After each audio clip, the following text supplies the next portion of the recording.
Hi everyone, I'm Matt Lovelace with Northwest Public Broadcasting's Vote 2022 primary election coverage. We're proud to partner with the League of Women Voters in Benton and Franklin counties to bring you a series of forums meant to give us some insight into candidates running for a number of local and statewide races. Now, if you have the opportunity, be sure to watch the full episodes of these programs at nwpb.org/vote2022.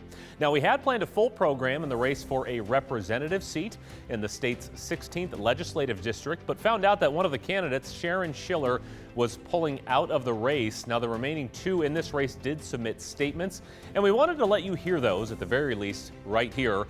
We'll begin with the incumbent in the race, Mark Clicker, followed by the challenger, Jeff Strickler. I want to thank the League of Women Voters for providing a forum giving candidates a chance to speak and give their insight as how they plan to help move the state of Washington forward.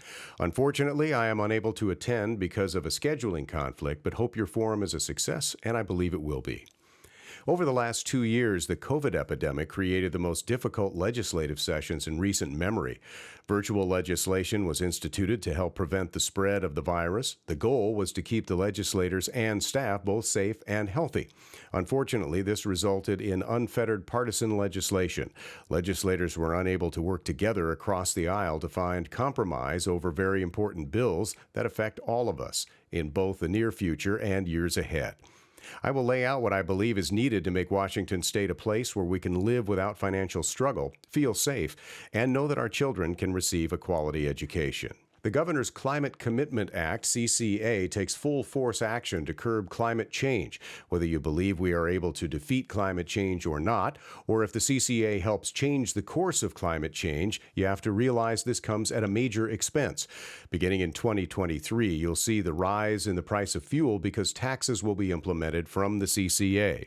Legislation was proposed in the form of HB 1084 that would have completely removed all uses of natural gas both in our homes and workplaces. Fortunately, HB 1084 did not make it out of Appropriations Committee. Legislation for the CCA pushes for 100% electricity through renewable energy in the form of intermittent sources such as solar and wind, while considering the removal of our hydroelectric dams. This will only increase brownouts and blackouts. New legislation was passed that all new vehicle purchases beginning January 1, 2030 cannot be registered in the state unless they are 100% electric. This not only places a huge burden on working families and those struggling financially, but it also places a huge toll on our electric grid. We will not be able to keep up with the demand. I will continue to push for all sources of energy while we allow both science and the market to develop more clean and productive energy. Police reform legislation has been a disaster, and it has placed our peace officers and communities in danger. Our communities are no longer safe, and crime has risen like never before. The 2021 police reform legislation was to blame. Unfortunately, Democrat lawmakers introduced these laws that are creating the mayhem you see today. Sadly, very few bills to correct these laws in the 2022 session were not passed, and some bills were not allowed a final vote. We need to change this and give our peace officers the tools they need to protect our citizens. I plan to work with willing lawmakers to do just that. However, police reform is just one piece of the puzzle. Unless we change our prosecuting laws and make criminals accountable, we will never see a reduction in crime. It is time to pass legislation to not only prosecute, but to hold people accountable with harder sentences. Education is paramount, and our children deserve the best. Ideologies or biased thinking should not come from our educators, but the fundamentals of reading, writing, and arithmetic should be the paramount focus of our education. I will support all forms of legislation that adheres to this. Finally, it is essential that the emphasis of spending isn't centered around the Puget Sound, but legislators have to include all of Washington.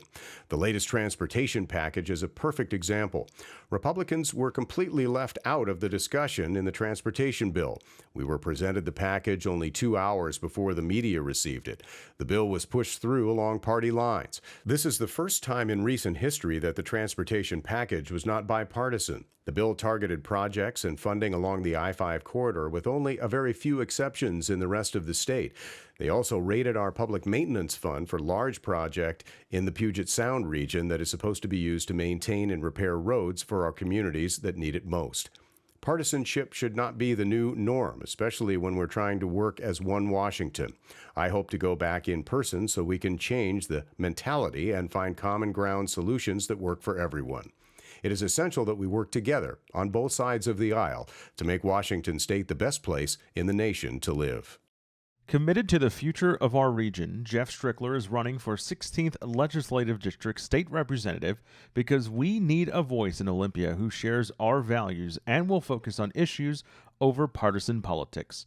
He believes that we deserve a leader who understands the challenges facing our district. Issues like the need for smart economic development that will enable people to afford housing, balancing the fight to mitigate climate change with the needs of our farmers, and improve funding for our district's infrastructure and education system. Jeff chose to return to Walla Walla 12 years ago as a remote technology worker to raise his family, appreciating the opportunities and way of life we share in rural America. An entrepreneur at heart, Jeff spent 20 years in the software industry, much of it running his own consulting practice.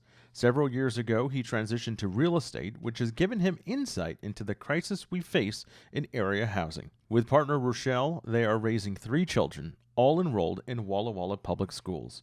Our district is growing, but we need to be smart in that growth so that we don't lose the unique character of our region. Hospitality and tourism bring dollars, but create few sustainable jobs. Our schools are facing declining enrollment. We must do more to make this a desirable region for the next generation and their families to stay here and put down roots. As a hub of equidistant to Seattle, Portland, Boise, and Spokane, we are uniquely poised for transport, warehousing, and remote work. As a community, we can work together to hold on to the amenities that have brought us all here while creating a more economically diverse and prosperous future. People move to Eastern Washington for fantastic weather and for a relaxed lifestyle close to agriculture and nature. Climbing temperatures and drought are a threat to our farmers. Water rights and access to water affects us all. We're blessed with the power of the sun and wind in our region, which represent a tremendous economic opportunity. The shift to renewable energy will happen in our lifetimes, and we are uniquely poised to prosper as a region if we are willing to embrace the opportunity. Windmills and solar panels represent incomes for our farmers, and sustainable energy jobs could be a key source of growth. For several years, Jeff has served our community as a realtor in both Washington and Oregon, a vocation that is at the center of his concern about affordable housing. Some of the ways we can create access to housing involve creating more sustainable job opportunities and reducing competing cost burdens like childcare and healthcare. With higher paying jobs and reduced monthly expenses, we can get people into houses for which they might not otherwise be qualified. We must also look at creative ways to unlock opportunities for funding home improvements in order to keep homeowners in their homes and make more homes available, especially for first-time buyers. Jeff is running because he wants to work to create a prosperous future for the people of Eastern Washington. If you'd like to learn more about his campaign or get involved, please visit electjeffstrickler.com or find him on Facebook.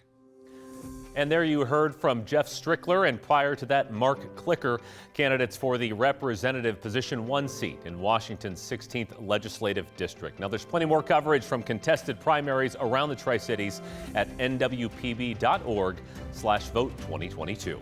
Thanks for watching.